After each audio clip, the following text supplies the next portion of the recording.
السلام علیکم محترم ناظرین، پیارے دوستوں، بہنوں، بھائیوں اور بزرگوں، میں حافظ صفدر نواز ایڈوکیٹ آپ کو اپنے اسلامی چینل کے اندر خوش آمدید کہتا ہوں، اور ہر روز کی طرح آج بھی ہم انشاءاللہ 13واں پارہ سورۃ یوسف آیات نمبر 63 تا 68 تک کی تلاوت، ترجمہ اور تفسیر پڑھنے کی شرف حاصل کریں گے۔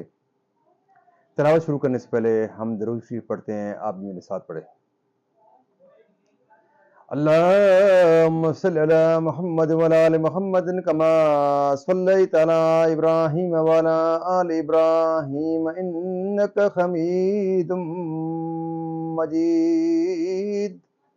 اللهم بارك على محمد وعلى آل محمد كما باركت على إبراهيم وعلى آل إبراهيم إنك حميد مجيد. أما بعد فأعوذ بالله من الشيطان الرجيم. بسم الله الرحمن الرحيم.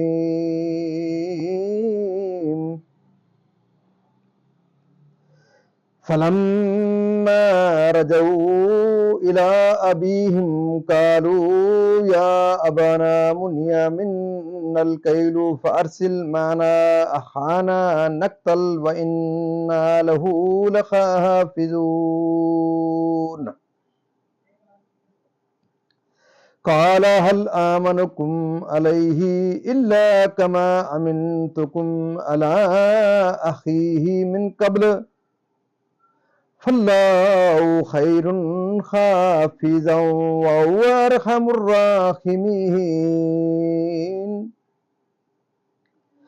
ولما فتحوا متاعهم وجدوا بضاعتهم ردت إليهم قالوا يا أبانا ما نبغي هذه بضاعتنا ردت إلينا ونمير أهلنا ونحفظ أخانا ونزداد كيل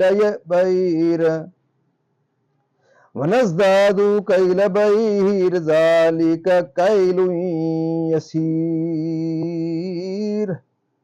قال لن أرسله معكم حتى تؤتوني موثقا من الله لتأتونني به إلا أن يحاط بكم.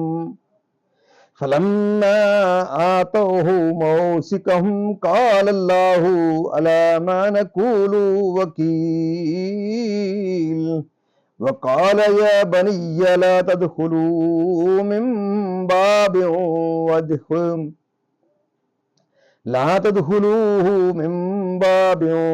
واحد وادخلوا من أبواب متفرقة وما أغني عنكم من الله من شيء إن الحكم إلا لله عليه توكلت وعليه فليتوكل المتوكلون.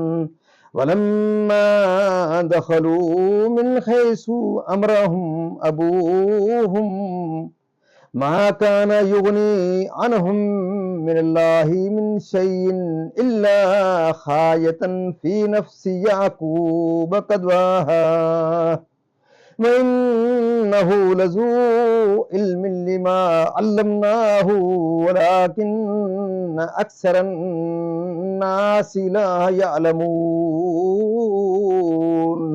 صدق اللہ العظیم. ترجمہ: پھر جب وہ اپنے باپ کی طرف لوٹ کر گئے، بولے اے ہمارے باپ، ہم سے غلہ روک دیا گیا ہے، تو ہمارے بھائی کو ہمارے پاس بھیج دیجیے کہ غلہ لائیں اور ہم ضرور اس کی حفاظت کریں گے. کہا کیا اس کے بارے میں تم پر ویسا ہی اعتبار کر لوں جیسا پہلے اس کے بھائی کے بارے میں کیا تھا؟ تو اللہ سب سے بہتر نگہبان اور وہ ہر مہربان سے بڑھ کر مہربان. اور جب انہوں نے اپنا اسباب کھولا، اپنی پونجی پائی کہ ان کو پھیر دی گئی ہے، بولے اے ہمارے باپ، اب ہم اور کیا چاہیں؟ یہ ہے ہماری پونجی کہ ہمیں واپس کر دی گئی، اور ہم اپنے گھر کے لیے غلہ لائیں اور ہم اپنے بھائی کی حفاظت کریں اور ایک اونٹ کا بوجھ اور زیادہ پائیں۔ یہ دنیا بادشاہ کے سامنے کچھ نہیں۔ کہا میں ہرگز اسے تمہارے ساتھ نہ بھیجوں گا جب تک تم مجھے اللہ کا یہ عہد نہ دے دو کہ ضرور اسے لے کر آؤ گے، مگر یہ کہ تم پھر جاؤ۔ پھر جب انہوں نے یعقوب کو عہد دے دیا، کہا اللہ کا ذمہ ہے ان باتوں پر جو ہم کہہ رہے ہیں، اور کہا اے میرے بیٹو، ایک دروازے سے نہ داخل ہونا اور جدا جدا دروازوں سے جانا، میں تمہیں اللہ سے بچا نہیں سکتا۔ حکم تو سب اللہ ہی کا ہے، میں نے اسی پر بھروسہ کیا اور بھروسہ کرنے والوں کو اسی پر بھروسہ چاہیے۔ اور جب وہ داخل ہوئے جہاں سے ان کے باپ نے حکم دیا تھا، وہ کچھ انہیں اللہ سے بچا نہ سکتا۔ ہاں، یعقوب کے جی کی ایک خواہش تھی جو اس نے پوری کر لی، اور بے شک وہ صاحب علم ہے ہمارے سکھائے سے، مگر اکثر لوگ نہیں جانتے۔ یہاں تک اس کا ترجمہ اختتام پذیر ہوا۔ اب اس کی تفسیر تسلسل سے۔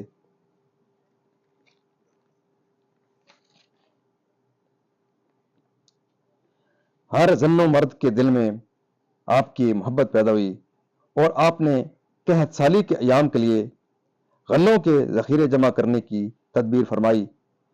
اس لیے بہت وسیع اور عالی شان انبار خانے تعمیر فرمائے اور بہت کثیر ذخائر جمع کیے۔ جب فراخی کے سال گزر گئے اور قحط کا زمانہ آیا تو آپ نے بادشاہ اور اس کے خدام کے لیے روزانہ صرف ایک وقت کا کھانا مقرر فرما دیا۔ ایک روز دوپہر کے وقت بادشاہ نے حضرت سے بھوک کی شکایت کی۔ آپ نے فرمایا یہ قحط کی ابتدا کا وقت ہے، پہلے سال میں لوگوں کے پاس جو ذخیرے تھے سب ختم ہو گئے، بازار خالی رہ گئے۔ اہل مصر حضرت یوسف علیہ السلام سے جنس خریدنے لگے اور ان کے تمام درہم و دینار آپ کے پاس آ گئے، اور دوسرے سال زیور اور جواہرات سے غلے خریدے اور وہ تمام آپ کے پاس آ گئے۔ لوگوں کے پاس زیور و جواہر کی قسم سے کوئی چیز نہ رہی۔ تیسرے سال چوپائے اور جانور دے کر غلے خریدے گئے اور ملک میں کوئی کسی جانور کا مالک نہ رہا۔ چوتھے سال میں غلے کے لیے تمام غلام اور باندیاں بیچ ڈالی۔ پانچویں سال تمام اراضی و عملہ و جاگیریں فروخت کر کے حضرت سے غلہ خریدا، اور یہ تمام چیزیں حضرت یوسف علیہ السلام کے پاس پہنچ گئی۔ چھٹے سال جب کچھ نہ رہا تو انہوں نے اپنی اولادیں بیچی، اسی طرح غلے خرید کر وقت گزارا۔ ساتویں سال وہ لوگ خود بک گئے اور غلام بن گئے، اور مصر میں کوئی آزاد مرد و عورت باقی نہ رہا۔ جو مرد تھا وہ حضرت یوسف علیہ السلام کا غلام تھا، جو عورت تھی وہ آپ کی کنیز تھی، اور لوگوں کی زبان پر تھا کہ حضرت یوسف علیہ السلام کی سی عظمت و جلالت کبھی کسی بادشاہ کو میسر نہ آئی۔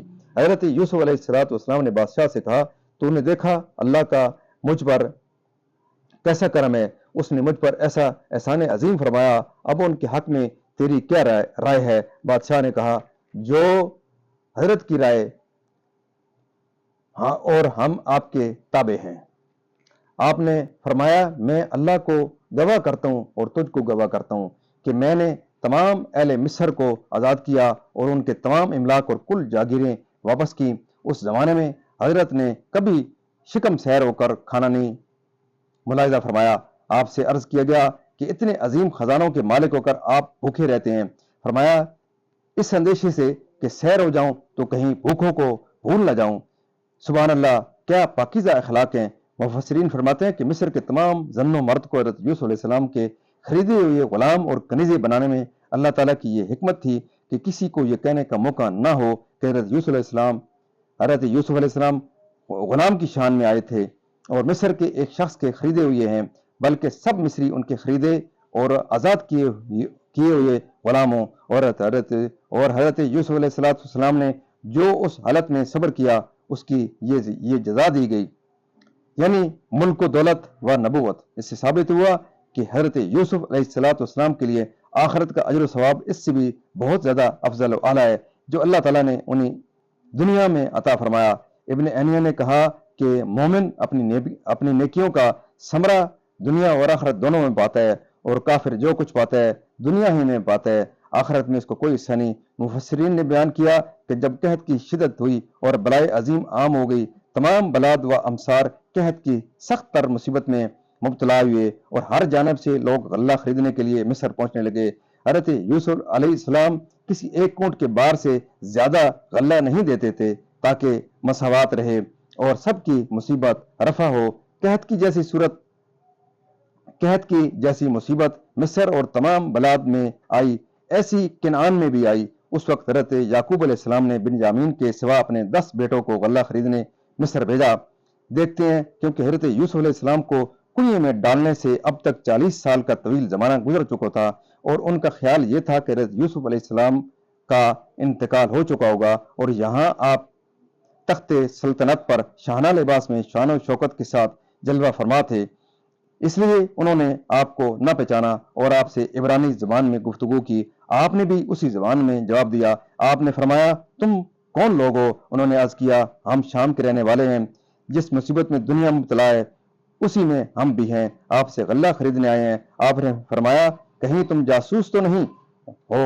انہوں نے کہا کہ ہم اللہ کی قسم کھاتے ہیں ہم جاسوس نہیں ہیں، ہم سب بھائی ہیں لیکن ایک باپ کی اولاد ہیں۔ ہمارے والد بہت بزرگ معمر صدیق ہیں اور ان کا نام نامی حضرت یعقوب ہے، وہ اللہ کے نبی ہیں۔ آپ نے فرمایا، تم کتنے بھائی ہو؟ وہ کہنے لگے، ہم 12، مگر ایک بھائی ہمارے ساتھ جنگل گیا تھا، ہلاک ہو گیا اور وہ والد صاحب کو ہم سب سے زیادہ پیارا تھا۔ فرمایا، اب تم کتنے ہو؟ عرض کیا، 10۔ فرمایا گیا، 11واں کہاں ہے؟ والد صاحب کے پاس ہے۔ وہ والد صاحب کے پاس ہے کیونکہ جو ہلاک ہو گیا وہ اسی کا حقیقی بھائی تھا۔ اب والد صاحب کی اس سے کچھ تسلی ہوتی ہے۔ حضرت یوسف علیہ السلام نے ان بھائیوں کی بہت عزت اور خاطر مدارت سے ان کی میزبانی فرمائی، ہر ایک کا اونٹ بھر دیا اور زیادہ سفر دے دیا، یعنی بنیامین اس کو لے آؤ تو ایک اونٹ غلہ اس کے حصے کا اور زیادہ دوں گا، جو انہوں نے قیمت دی تھی تاکہ جب وہ اپنا سامان کھولیں تو اپنی پونجی انہیں مل جائے اور قحط کے زمانہ میں کام آئے اور مخفی طور پر ان کے پاس پہنچے تاکہ انہیں لینے میں شرم بھی نہ آئے، اور یہ کرم و احسان دوبارہ آنے کے لیے ان کی رغبت کا باعث بھی ہو اور اس کا واپس کرنا ضروری سمجھے۔ اور بادشاہ کے حسن سلوک اور اس کے احسان کا ذکر کیا، کہا کہ اس نے ہماری وہ عزت و تکریم کی کہ اگر آپ کی اولاد میں سے کوئی ہوتا تو بھی ایسا نہ کر سکتا۔ فرمایا، اب اگر تم بادشاہ مصر کے پاس جاؤ تو میری طرف سے سلام پہنچانا اور کہنا کہ ہمارے والد تیرے حق میں تیری اس سلوک کی وجہ سے دعا کرتے ہیں، اگر آپ ہمارے بھائی بنیامین کو نہ بھیجیں گے تو غلہ نہ ملے گا، اس وقت بھی تم نے حفاظت کا ذمہ لیا تھا۔ معزز ناظرین، اللہ تعالیٰ کے فضل و کرم سے آج تک کی یہاں تلاوت، ترجمہ اور اس کا تفسیر اس اختتام پذیر ہوئی۔ ہم اللہ تعالیٰ کے دربار کے اندر اس کلام مقدس کے ذریعے دعا کرتے ہیں کہ اللہ تعالیٰ میں قرآن پاک پڑھنے، قرآن پاک کو سمجھ کر اور اس کے احکامات کے مطابق حضور پاک صلی اللہ علیہ وسلم کی پاک سنت کے مطابق اللہ تعالیٰ ہمیں قرآن پاک پڑھنے، قرآن پاک کو سمجھ کر اور اس کے احکامات کے مطابق ہمیں اللہ تعالیٰ قرآن پاک پڑھنے، قرآن پاک کی اور اس کے احکامات کے مطابق اور حضور پاک صلی اللہ علیہ وسلم کی پاک سنت کے مطابق اور اصحابہ کرام کے نقش قدم کے اوپر اللہ تعالیٰ ہمیں چلنے کی توفیق عطا فرمائے۔ اللہ تعالیٰ میرے اور آپ کے تمام کے صغیرہ و کبیرہ گناہوں کو معاف فرمائے، تمام پریشانیوں دور فرمائے، تمام بیماریوں کو شفائے کاملہ اللہ تعالیٰ فرمائے، اور اللہ تعالیٰ مجھے اور آپ کو قرآن پاک کے اس پروگرام کے ساتھ جڑے رہنے کی توفیق عطا فرمائے۔ اور آپ سے یہ استدعا ہے کہ آپ اس ویڈیو کو خود بھی ضرور دیکھیں، اپنے بچوں کو تلقین کریں، اپنے بہن بھائیوں کو، اپنے عزیز اقربا کو، اور جہاں تک آپ اس آواز کو پہنچا سکتے ہیں ضرور پہنچائیں۔ خود بھی اس ویڈیو کو لائک، شیئر کریں، سبسکرائب کریں اور اس کے بیل والے آئیکن کو ضرور پریس کریں تاکہ زیادہ سے زیادہ لوگ اس پروگرام سے استفادہ حاصل کر سکیں۔ اللہ تعالیٰ آپ کی زندگیوں میں خیر و برکت عطا فرمائے اور دن قیامت حضور پاک صلی اللہ علیہ وسلم کی اللہ تعالیٰ کے دربار کے اندر آپ کی شفاعت نصیب فرمائے۔ آمین ثم آمین۔